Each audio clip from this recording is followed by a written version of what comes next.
L'Église catholique prétend que ses origines remontent à la mort, à la résurrection et à l'ascension de Jésus-Christ autour de 30 après Jésus-Christ, et se considère elle-même comme l'Église pour laquelle Jésus-Christ est mort, fondée et établie par les apôtres. Est-ce vrai? Nullement. Une lecture superficielle du Nouveau Testament suffit à constater que l'Église catholique ne tire pas ses origines des enseignements de Jésus ou de ses apôtres. Le Nouveau Testament ne fait aucune mention de la papauté, de la vénération ou adoration de Marie, de son immaculée conception, de sa virginité perpétuelle, de son Assomption ou de son statut de compagnie rédemptrice et médiatrice, des requêtes au Saint dans le ciel afin qu'il prie pour nous, de la succession apostolique, des sacrements de l'Église, du baptême des enfants, de la confession des péchés à un prêtre, du purgatoire, des indulgences, ou de l'égale autorité de la tradition de l'Église et des Écritures. Quelle est donc la véritable origine de l'Église catholique, s'il ne s'agit pas des enseignements de Jésus et de ses apôtres contenus dans le Nouveau Testament? Au cours des 280 premières années de l'histoire de l'Église, le christianisme était interdit par l'Empire romain et les chrétiens étaient terriblement persécutés.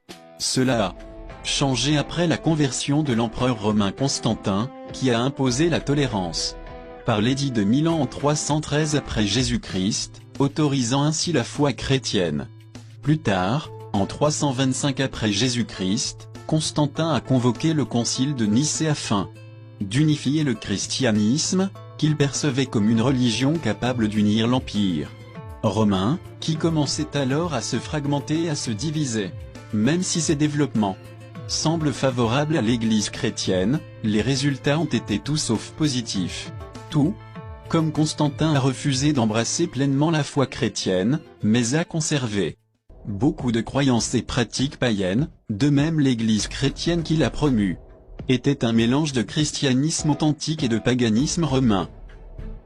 Conscient que l'Empire romain étant trop vaste, étendu et divers pour que tous acceptent de renoncer à leurs croyances religieuses en faveur du christianisme, Constantin a donc autorisé, et même encouragé, la christianisation de croyances païennes. Des croyances totalement païennes et anti-bibliques se sont vues attribuer de nouvelles identités chrétiennes. Voici quelques exemples clairs. Le culte d'Isis, une déesse mère égyptienne, a été absorbé dans le christianisme par la substitution de la Vierge Marie à Isis.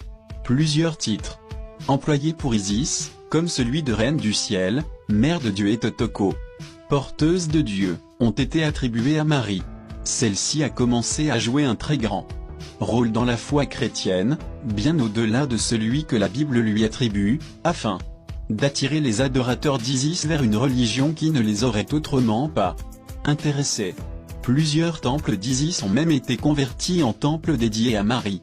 Les premiers signes clairs de mariologie catholique se trouvent dans les écrits d'Origène, qui a vécu à Alexandrie en Égypte, fief du culte d'Isis. Le mitraïsme était une religion pratiquée dans l'Empire romain du 1er au 5e siècle après Jésus-Christ. Elle était très populaire chez les Romains, particulièrement les soldats, et était peut-être même pratiquée par plusieurs empereurs romains. Bien que le mitraïsme n'ait jamais eu de statut officiel dans l'Empire romain, c'était la religion officielle de fait, avant d'être remplacée par le christianisme par Constantin et ses successeurs. Une des principales caractéristiques du mitraïsme était un repas sacrificiel au cours duquel on mangeait la chair et buvait le sang d'un taureau. Mitra, le dieu du mitraïsme, était présent dans la chair et le sang du taureau, qui, une fois consommé, accordait le salut à ceux qui participaient à ce repas sacrificiel, une pratique appelée théophagie, manger son dieu. Le mitraïsme avait également 7 sacrements. Les similitudes entre cette religion et le catholicisme sont trop nombreuses pour être ignorées. Les responsables d'église après Constantin ont trouvé un substitut évident au repas sacrificiel du mitraïsme dans la Sainte Seine, communion chrétienne. Déjà avant Constantin, certains chrétiens avaient déjà commencé à associer du mysticisme à la Sainte Seine en rejetant l'idée biblique d'une simple commémoration de la mort de Christ et de son sans verset, accompagné d'adoration. La romanisation de la Sainte Seine est la dernière étape de la transition vers la consommation sacrificielle de Jésus-Christ, appelée messe catholique ou Eucharistie. La plupart des empereurs et citoyens romains étaient énothéistes, c'est-à-dire qu'ils croyaient en l'existence de nombreux dieux, mais en adoraient un en particulier ou en considéraient un comme supérieur aux autres. Par exemple, le dieu romain Jupiter était le dieu suprême du panthéon romain. Les marins romains étaient souvent adorateurs de Neptune, le dieu des océans. Quand l'Église catholique a absorbé le paganisme romain, elle a tout simplement remplacé le panthéon de Dieu par les saints. Tout comme le panthéon des dieux romains comptait un dieu de l'amour, un dieu de la paix, un dieu de la guerre, un dieu de la force, un dieu de la sagesse, etc., l'Église catholique aussi a un saint en charge de chacun de ces éléments. Et de bien d'autres. Tout comme beaucoup de villes romaines avaient leur dieu, l'Église catholique a attribué des saints patrons aux villes.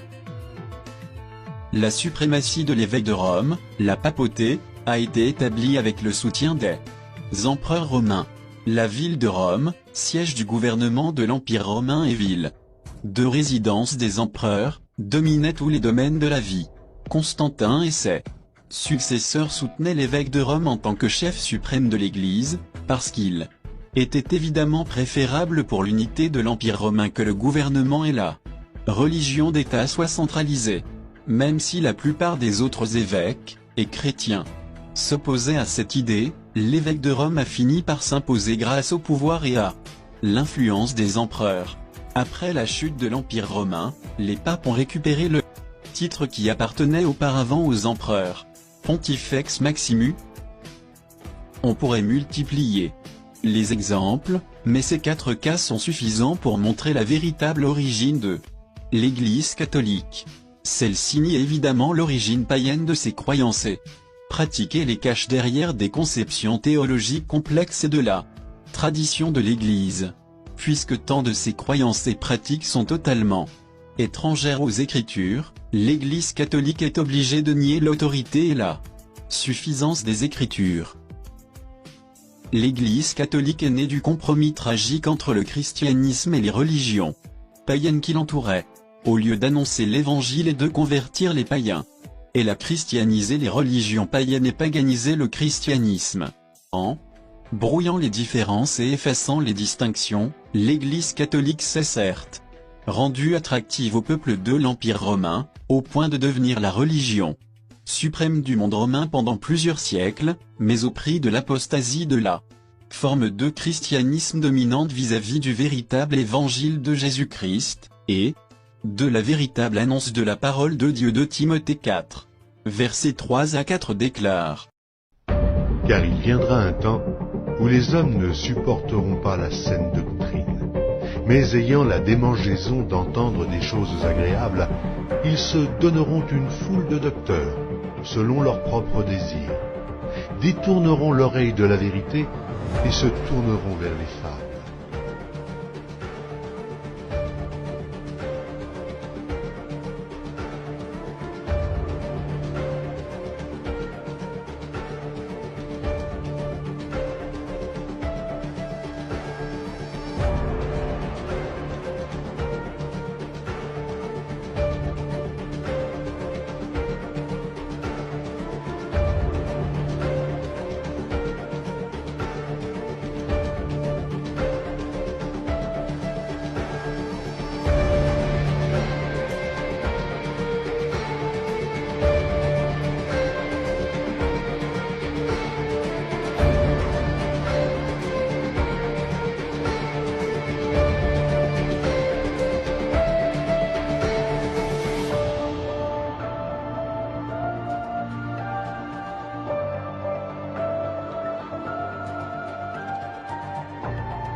Je suis le chemin, la vérité et la vie.